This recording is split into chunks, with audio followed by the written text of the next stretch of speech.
Vamos estudar um pouco, então, da cromoterapia. A cromoterapia, ela explora o uso terapêutico das cores.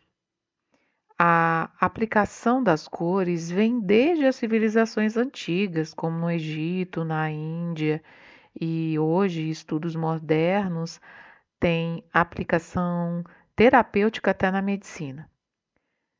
As teorias de Gadiali associam as cores a potenciais químicos e suas influências no equilíbrio energético do corpo humano. A cromoterapia ela é descrita como uma técnica que estimula a regeneração celular e harmoniza as vibrações do corpo, podendo ser aplicada por luzes coloridas, por visualização, por meditação e até em crianças, animais e plantas. Toda vibração emite uma onda e essas ondas possuem características próprias, como amplitude e frequência. As ondas luminosas, que se propagam a 300 mil quilômetros por segundo, contêm diferentes cores, cada uma com um comprimento de onda específico, que é medido em angstroms. Por exemplo, o vermelho ele tem ondas mais longas, enquanto que o violeta tem ondas mais curtas. Essas ondas são associadas a diferentes propriedades, como som, cor, forma, temperatura e aroma. A frequência de uma onda determina o matiz da cor e o tipo de som correspondente. Sim, a cor tem som. Por exemplo, na associação entre notas musicais e cores, o dó vibra na cor vermelha, enquanto que o si vibra na cor violeta. Essas características são fundamentais para entender como as cores influenciam o ambiente e o organismo humano. Então, a gente percebe que escutar uma música é fazer cromoterapia, ou não. Ou talvez você está usando uma música para utilizar também uma cor e trazer um desequilíbrio. Voltando, a cor é a percepção visual gerada pela incidência da luz branca sobre os objetos, que absorvem algumas vibrações e refletem outras. A luz branca ela é composta por diversas irradiações coloridas que podem ser separadas por um prisma, formando o espectro de cores. As cores primárias na luz são o vermelho, o verde e o azul, e sua combinação em diferentes intensidades pode originar outras cores. As cores têm atributos como o matiz, que é as misturas das cores, né? A intensidade, o grau de propagação dessa energia colorida e a saturação, que é a diluição com branco.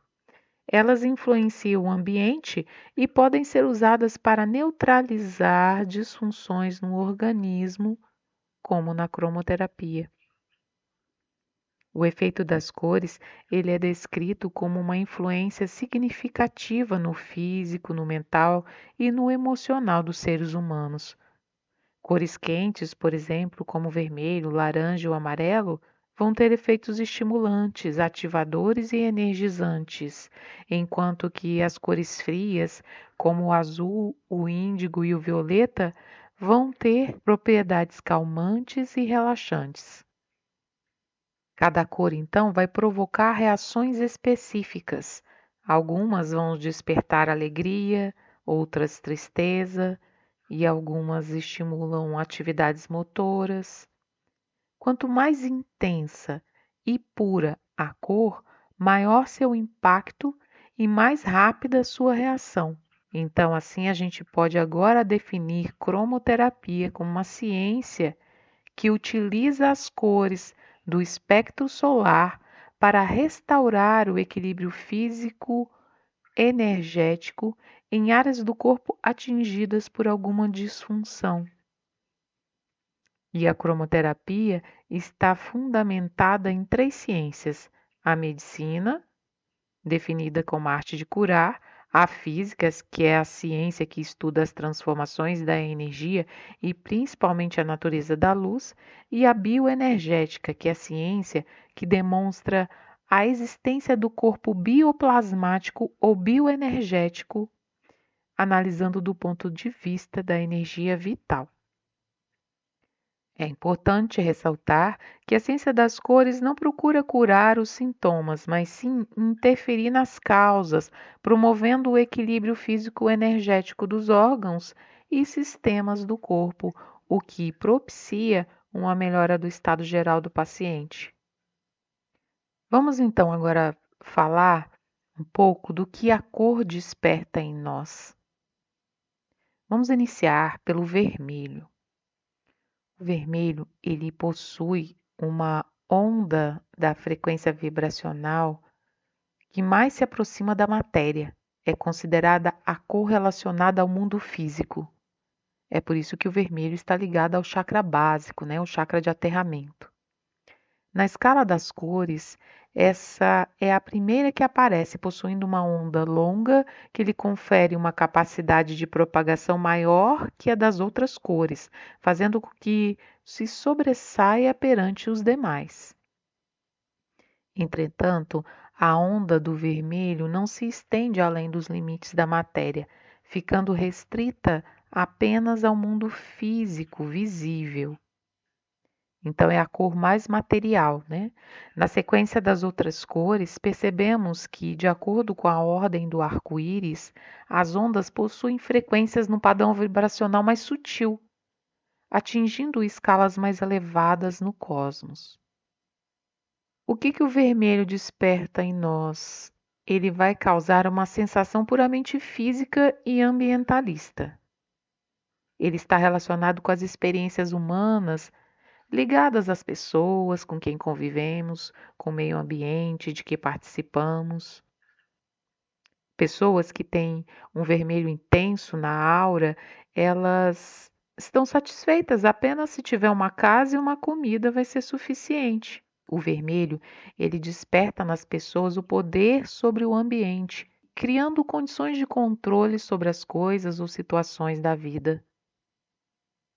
Essa cor é uma cor capaz de trazer e manter a pessoa em contato com a realidade física, com os pés no chão, fazendo-a sentir-se centrada no aqui e agora e com total domínio das situações.